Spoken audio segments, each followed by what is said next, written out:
من بواقي الفراخ عملت أكبر صينية من البيتزا. مقادير سهلة، مش مكلفة خالص. من بواقي الفراخ بقى منك فراخ مثلا من الغدا بتعينها في الفريزر وتبقي منها لعين لما تعملي مثلا شوية كده طبق تعملي بيها البيتزا. وكمان عملت معايا صينية هتشوفوها معايا في الفيديو، يعني صينيتين كبار من بواقي الفراخ يا جماعة. السلام عليكم ورحمة الله وبركاته، عاملين ايه؟ النهاردة ان شاء الله هنعمل مع بعض وصفة بيتزا سهلة جدا ومش مكلفة خالص، ومش هتحسي بيها لو عملتي زي ما انا عملت، مش هتحسي بالمقادير ده خالص. تمام يا جماعة. اول حاجة هجيب نص كوباية من اللبن الدافي واحط عليها معلقة كبيرة من معلقة الا ربع، عفوا معلقة الا ربع كبيرة من الخميرة ومعلقة كبيرة من السكر، وهدوبهم كويس جدا لما الخميرة تدوب في اللبن. تمام. وابدأ اغطيهم واسيبها على جنب لما الخميرة تتفاعل. تعالوا بقى نجيب الدقيق. هنعمل النهاردة 3 كوبايات من الدقيق. تمام يا جماعة، وندخلهم كويس جدا. تمام. هجيب كمان رشة من الملح احطهم على الدقيق. كمان معلقة صغيرة من البودر زي ما انتوا شايفين كده، معلقة صغيرة. تمام يا جماعة، وندخلهم برضو ايه هندخل كمان مرة ان لما تدخلي الدقيق كتير بتخلي العجينة هشة كده وجميلة. قلبهم بقى كويس مع بعض، البودر مع الملح والدقيق. تمام. هبدأ بقى اجيب الخميرة احطها على العجينة واقلبهم كويس. وهجيب كمان نص كوباية من اللبن، لبن دافي. كان في خميرة كده في الجنب فعملتها بايدي ونزلتها. تمام يا جماعة. هفضل بقى اعجن. حسيت ان هي عاوزة كمان سوائل، جبت كمان نص كوباية من المية. يعني 3 كوبايات دقيق خدوا معايا كوباية ونص من السوائل، كوباية من اللبن ونص من المية. طبعا فضلت بقى اعجن فيها كويس. تمام. وغسلت ايدي عشان طول ما انت بتعجني العجينة تلزق في ايدك، فانت تغسلي ايدك وكده تكملي عجن. عجينة البيتزا بقى عاوزة ايه؟ عجن بقى كتير بقى. تفضلي لو عندك عجان بتسيبيه 10 دقايق في العجان. هنحط معلقتين كبار من الزيت. تمام بقى. وهفضل اعجن بقى على الصينية دي. مشيت عليها نص شوية من الدقيق وهفضل اعجن بقى كويس جدا. اخدمي العجينة كويس جدا عشان تطلع هشة وطرية كده معاكي. حسيت ان هي بتلزق يعني سنة، راح ترش عليها شوية من الدقيق كده وهفضل اعجن برضو زي ما انتوا شايفين كده. بصي حطي غلك في المعجنات وانت بتعجنيها، لازم تتعجن كويس. نحط شوية دقيق تحت برضو لما انت بتحسي ان هي بتلزق في ايدك، يعني حط شوية دقيق بس كده، بس مش حطي كتير، شوية بشوية كده. تفضلي بقى عجني فيها بقى، اخدميها عشان تطلع معاكي كويسة.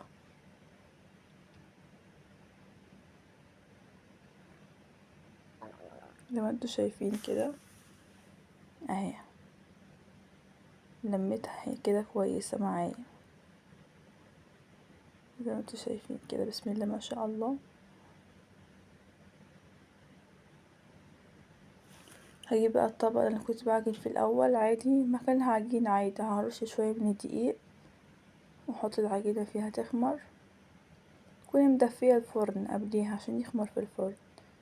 تحط على الوش شوية من الزيت، تغطيها بقى بكيس او صينية عندك او فوطة تكون نظيفة بتاعة المطبخ. سيبها بقى تخمر بقى، الجو حر فهي بتخمر بسرعة. حطها في مكان دافي او في الفرن. تعالوا بقى زي ما انا قلتلكوا ايه هنعملها من بواقي الفراخ. الكيس اللي انتوا شفتوه ده اهو، ده كنت طالعاه من الفريزر.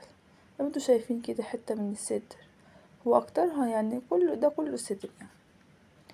باجي حتة بدل ما برميها اسيبها تنشف في التلاجة، فبروح احطها في الفريزر في الكيس، فبتنفعني في البيتزا في وجه زي ده كده. مش هتحسي ان ولا انت اشتريتي فراخ ولا تحسي بمصاريف كتير، حاجة محطوطة عندك في الفريزر هتطلعيها وتعملي احلى بيتزا لاولادك. تمام يا جماعة. هفضل بقى ايه ان انا اقطعها بالمقص كده او سكينة عادي الموجود عندك، بحيث ان المقص يعني ايه يبقى ايه سريع كده معايا. تمام، بسم الله ما شاء الله يعني. هبدأ بقى ايه اكمل تقطيع في الفراخ.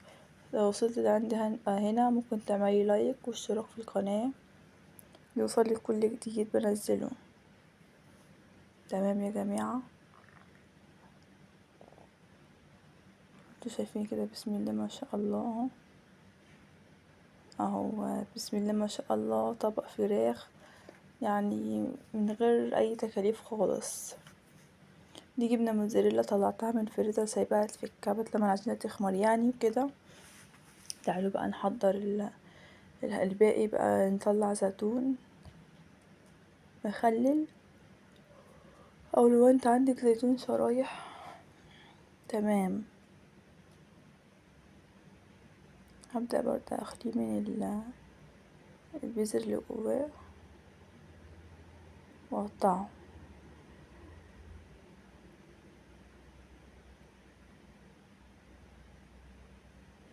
ما شاء الله يعني تمام كده.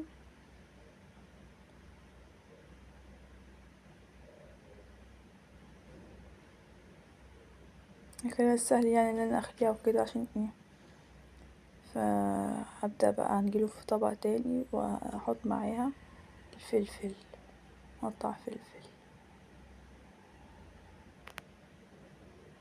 تعالوا بقى نعمل الصلصة يا بنات. صلصة البيتزا دي المفروض كنت اعملها من الاول، بس انا اتأخرت يعني ايه لخبطت بقى اولادي حواليا وكده، مش نسيت ان انا اعملها في الاول يعني، او بعد العجينة تعملي الصلصة. تعالوا بقى اقولكم عملت ايه. طبعا سخنت الطبق حطيت فيه زيت وثوم. لما التوم كده ريحته طلعت رحت نازله بالطماطم اللي انا كنت فرماها، وحطيت عليها رشه من السكر والفلفل الاسمر وكمون وكزبره والملح. تمام. تعالوا بقى للعجينه خبرة اهي بسم الله ما شاء الله يعني اهي. اهي افرغ منها الهواء بقى واحركها. هنجيب الصينيه ندهنها من الزيت،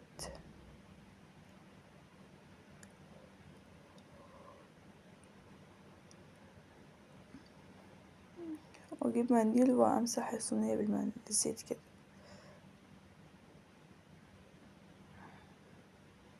لو عندك سميد من هو بتاع البسبوسه ممكن ترش كده رشه كده.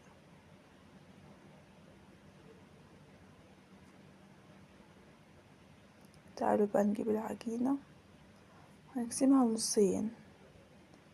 اصل الصينيه دي كبيره عن الصينيه التانية، هقسمها كمان حته. حسيت ان العجينه كبيره. تمام. هبدا بقى ان انا افردها من غير نشابه من غير اي حاجه. فردتها بايدي فضلت افرد فيها كده لما ايه، لما انتوا شايفين كده بسم الله ما شاء الله يعني. هاتي بقى الشوكه وفضلي اعملي كده علشان ايه وهي في الفرن مش تنفخ منك، مش تعلى يعني. نجيب بقى الصلصه اللي احنا عملناها.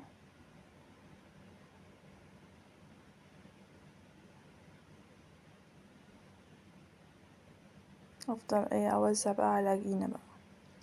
معلقه عندك او الفرشه دي عادي موجود عندك بتعمليه. احط بقى ايه شويه من الجبنه الموتزاريلا تمام. شويه من الجبنه كده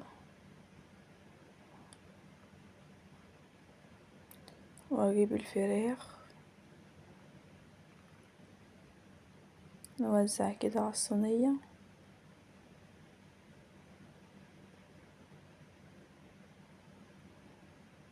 حرفيا يا جماعه انا مش اشتريت اي حاجه للبيتزا، هو كيس خميرة بس. كيس خميرة ب3 جنيه. اه، كان عندي المايونيز وكاتشب، وكان عندي جبنة كانت في الفريزر، والدقيق برضو كان موجود، والفراخ في الفريزر، كل حاجة كانت موجودة. هو الخميرة بس اللي رحت اشتريتها. يعني عملت بيتزا ب3 جنيه، عملت صينيتين بيتزا ب3 جنيه، اللي هو كيس الخميرة. كل حاجة كانت موجودة في البيت. بعد ما رشيت بقى حطيت الفراخ، هبدأ احط شوية من الزيتون والفلفل،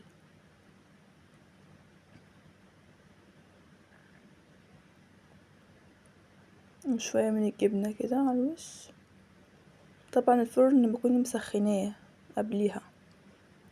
تمام. تعالى بقى على الصينية التانية القمر دي، هعمل نصها فراخ وجبنة، والنص التاني عليه فلفل وزيتون. طبعا انتوا عارفين الأطفال بينجوا، ومش بياكلوا البيتزا، هم بينجوا اللي على الوش كده. بياكلوا العيش بس، العجينة اللي طلعت بس. فأنا مش هحط عليها فلفل بقى عشان مش ينجوا. مش بحط نص فلفل وزيتون، والنص التاني جبنة بس وفراخ. ربنا يبارك فيهم يا رب، يبارك في أولادنا جميعا. زي ما انتوا شايفين كده يا جماعة، بسم الله ما شاء الله يعني. دي بقى الصينية الأولانية. هبدأ أحس إن في حاجات كده مش فيها، هي أطراف يعتبر مش عليها جبنة، أحط جبنة بقى وأدخلها الفرن تاني 5 دقايق وأطلعها. قولولي بقى ايه رأيكم في الكومنتات. البيتزا القمر دي اللي مش كلفتني غير 3 جنيه بس. عارفين والله يا جماعة، زي ما بقولكوا كده، 3 جنيه كيس الخميرة، والمكونات كلها كانت في البيت. تعالوا بقى، وانا بقطع البيتزا ابني كان عمال يكلمني، فانشغلت بقى معاه، والكاميرا فصلت واني بقطع. انك اكتشفت ده وانا بمنتج الفيديو، فللاسف بقى مش شفته اهو، الكاميرا فصلت بقى على كده ومعرفتش، مش صورت يعني وانا بقطعها كده وبطلعها كده، والجبنة بقى